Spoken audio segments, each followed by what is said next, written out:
ನಮಸ್ತೆ ಕರ್ನಾಟಕ ಫಿಲಮ್ ಥಿಯೇಟರ್ಸ್ಗೆ ಎರಡು ಹೊಸ ಮೂವಿ ಬಂದಿದೆ. ಸೊ ಈ ಎರಡು ಮೂವಿನ ಯಾರೆಲ್ಲ ಕನ್ನಡಿಗರು ನೋಡಲ್ವೋ, ಹಾಗೆ ಈ ಎರಡು ಮೂವೀಸು ಎಷ್ಟು ಬೇಗ ಒ ಟಿ ಟಿ ಪ್ಲ್ಯಾಟ್ಫಾರ್ಮಲ್ಲಿ ಇಲ್ಲಾಂದರೆ ಥಿಯೇಟರ್ಸಿಂದ ಹೊರಗಡೆ ಬರ್ತವೆ. ಸೊ ಬರೆದಿಟ್ಕೊಂಬಿಡಿ, ನಮ್ಮ ಕನ್ನಡದವ್ರಿಗೆ ಯೋಗ್ಯತೆ ಇಲ್ಲ ಈ ಮೂವೀಸ್ನ ಥಿಯೇಟರ್ನಲ್ಲಿ ಉಳಿಸ್ಕೊಳ್ಳೋಕ್ಕೆ ಅಂತ.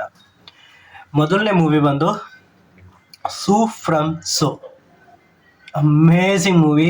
ನೀವು ಜೀವನದಲ್ಲಿ ಎಷ್ಟು ನಕ್ಕಿರ್ತೀರೋ ಇಲ್ವೋ ಗೊತ್ತಿಲ್ಲ, ಈ ಮೂವಿ ಮುಗಿಯೋ ಅಷ್ಟರಲ್ಲಿ ಆ ಎಲ್ಲ ನಗುನು ಈ ಮೂವಿ ಮುಗಿಯೋ ಅಷ್ಟರಲ್ಲಿ ನೀವು ನಕ್ಕಿರ್ತೀರ. ಅಷ್ಟು ಚೆನ್ನಾಗಿದೆ. ಸ್ಕ್ರೀನ್ ಪ್ಲೇ ಆಗಿರ್ಬೋದು, ಏನೇ ಆಗಿರ್ಬೋದು, ಆ ಹೊಸಬ್ರ ಆ್ಯಕ್ಟಿಂಗು ಯಾರು ಕೂಡ ಹೊಸಬ್ರು ಅನ್ಸೋದೇ ಇಲ್ಲ, ಅಷ್ಟು ಚೆನ್ನಾಗಿ ಆ್ಯಕ್ಟ್ ಮಾಡಿದ್ದಾರೆ.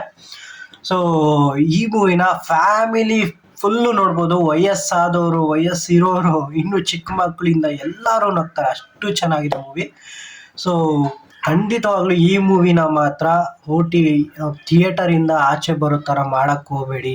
ದಯವಿಟ್ಟು ಯಾವುದೇ ಮೂವೀಸ್ ಬರಲಿ, ನೆಕ್ಸ್ಟು ಅದು ತೆಲುಗು, ತಮಿಳ್ ಯಾವುದೇ ಮೂವೀಸ್ ಆಗಿರಲಿ, ಈ ಮೂವೀಸ್ ಮಾತ್ರ ಥಿಯೇಟರಿಂದ ಹೊರಗಡೆ ಬರೋ ಹಾಗೆ ಇಲ್ಲ. ಇನ್ನೊಂದು ಮೂವಿ ಮಹಾವತಾರ ನರಸಿಂಹ. ಇದು ಆ್ಯನಿಮೇಷನ್ ಮೂವಿ ಆಗಿರ್ಬೋದು, ಆದರೆ ಹೊಂಬಾಳೆ ಫಿಲಮ್ಸ್ ಅವರು ಈ ಮೂವಿನ ಯಾವ ರೇಂಜಿಗೆ ತೊಗೊಂಡೋಗಿದ್ದಾರೆ ಅಂದರೆ, ನಾವು ಚಿಕ್ಕ ವಯಸ್ಸಲ್ಲಿ ನಮ್ಮ ಬಾಸ್ ಆ್ಯಕ್ಟ್ ಮಾಡಿರೋದನ್ನು ನೋಡಿದ್ವಿ, ಅಪ್ಪು ಬಾಸು. ಮತ್ತು ಅವರ ಲೆಜೆಂಡ್, ಅವರ ತಂದೆ ಲೆಜೆಂಡ್, ಕರ್ನಾಟಕದ ಲೆಜೆಂಡ್ ಡಾಕ್ಟರ್ ರಾಜ್ಕುಮಾರ್ ಅವರು ಆ್ಯಕ್ಟ್ ಮಾಡಿದ್ದಂತಹ ಭಕ್ತ ಪ್ರಹ್ಲಾದವನ್ನು ನೋಡಿದ್ವಿ ನಾವು.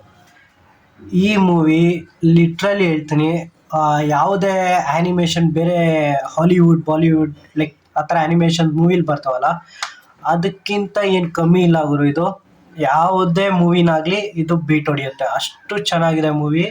ಅಷ್ಟು ಆ್ಯನಿಮೇಷನ್ನು ಅಂದರೆ ನೀವು ಚಿಕ್ಕ ಮಕ್ಳು ಥರ ನೋಡಲ್ಲ, ನೀವು ದೊಡ್ಡವ್ರ ಮೈಂಡ್ಸೆಟ್ಟಲ್ಲೇ ನೋಡ್ತೀರಾ, ಆ ಆ್ಯನಿಮೇಷನ್ಸ್ ಥರ ಇದೆ. ಸೊ ಯಾವುದೇ ಈ ಎರಡು ಮೂವೀಸ್ ಮಾತ್ರ ದಯವಿಟ್ಟು ಹೇಳ್ತೀನಿ, ಕನ್ನಡಿಗರು ಯಾರು ಮಿಸ್ ಮಾಡ್ಕೊಳ್ಳೋಕ್ಕೆ ಹೋಗಬೇಡಿ.